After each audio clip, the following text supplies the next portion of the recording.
Lugares embrujados de la Ciudad de México.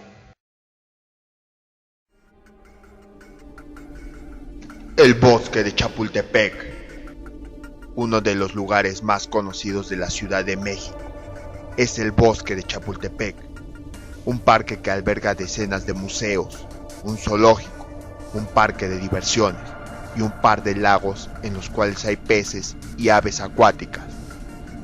Del bosque se cuentan infinidad de historias, desde manadas de perros salvajes y ardillas con rabia que me rodean las zonas más apartadas, hasta la famosa casa de la tía Toña, la cual se ha convertido en una de las leyendas urbanas más conocidas de la ciudad. El zoológico de Chapultepec cuenta con psicofonías grabadas por un ex empleado y puestas al aire en el programa radiofónico de terror llamado La Mano Peluda. En estas, además de escucharse los rugidos de sus exóticos habitantes, se escuchan voces de ultratumba y cadenas arrastrándose.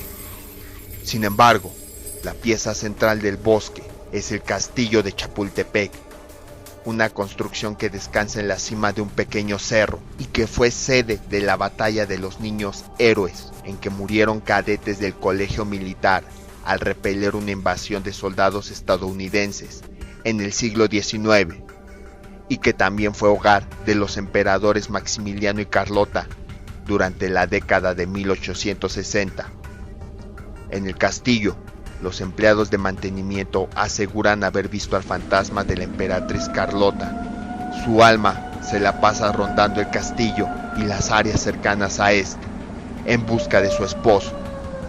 Los vigilantes cuentan anécdotas de haber escuchado durante la madrugada sonidos como pisadas, puertas que se abren y cierran solas, y el piano de Carlota comienza a sonar repentinamente. Otros testigos, desde visitantes hasta los cadetes militares que montan guardia en el día, aseguran haber visto sombras y figuras espectrales moviéndose en varios lugares del castillo. La Moira es una casa ubicada en la colonia Chapultepec. Esta casa fue sede de un evento paranormal que desencadenó décadas de sucesos espeluznantes.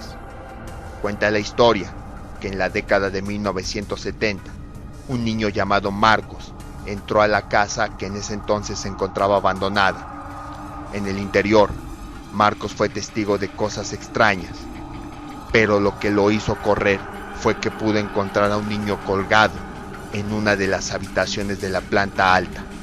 Años después, Marcos decidió volver a la Moira para comprobar si lo que había visto fue real o solo fue una jugarreta de su imaginación infantil. Marcos fue encontrado ahorcado en la misma habitación donde dijo haber visto al niño años antes.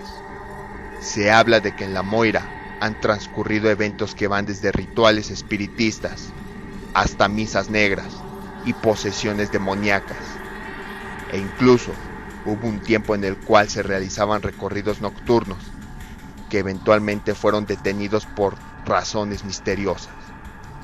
La Moira fue convertida en un centro cultural que también cerró sus puertas después de un tiempo, y en la actualidad se cree que es una de las casas más embrujadas de la ciudad.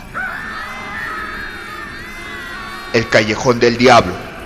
En el barrio de Mixcoac existe un callejón que anteriormente estaba rodeado de árboles, lo cual oscurecía el pasadizo e incentivaba la creencia popular de que en él se aparecía el diablo.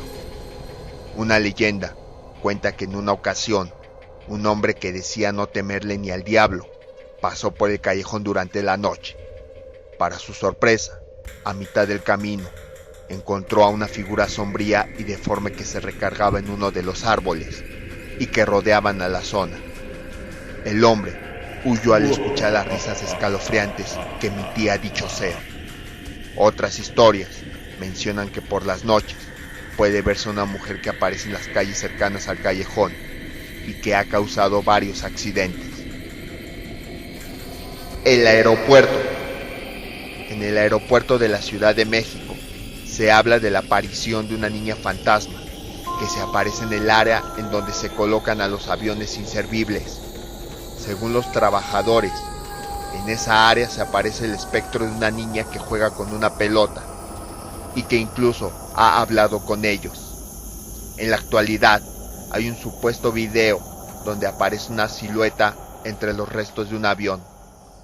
Otros hablan de víctimas de accidentes aéreos que merodean la zona en donde se resguardan los aviones que se retiran del servicio.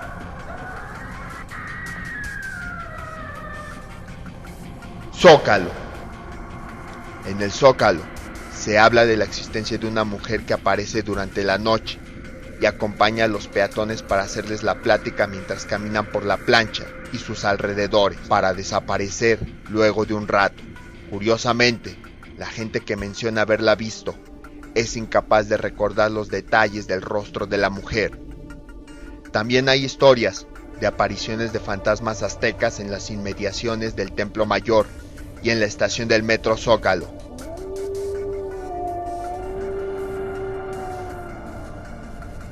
Edificio Insurgentes.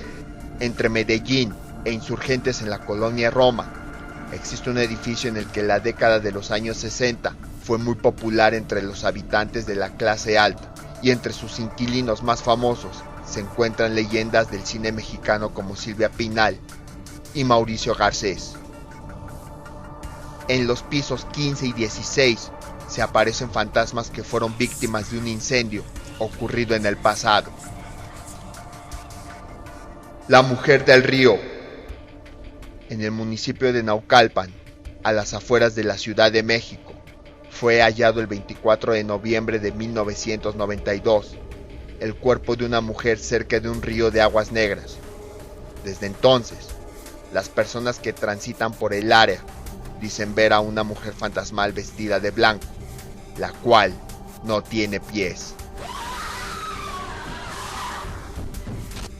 Los pasajeros fantasma. Taxistas en las zonas del Rosario, Clavería, Calzada de los Misterios, la zona entre el metro Tacuba y Panteones, la central de Abastos y el Cerro de la Estrella cuentan múltiples historias de espectros que se suben a sus taxis y desaparecen durante el trayecto a su destino. Se habla de ancianas, hombres adultos e inclusive niños, todos con ropa negra y con rostros que ocultan casi siempre. Cañitas. En el barrio de Popotla se encuentra una casa en la calle de Cañitas en la que ocurrieron eventos sobrenaturales que hasta la fecha causan mucha polémica entre la población mexicana.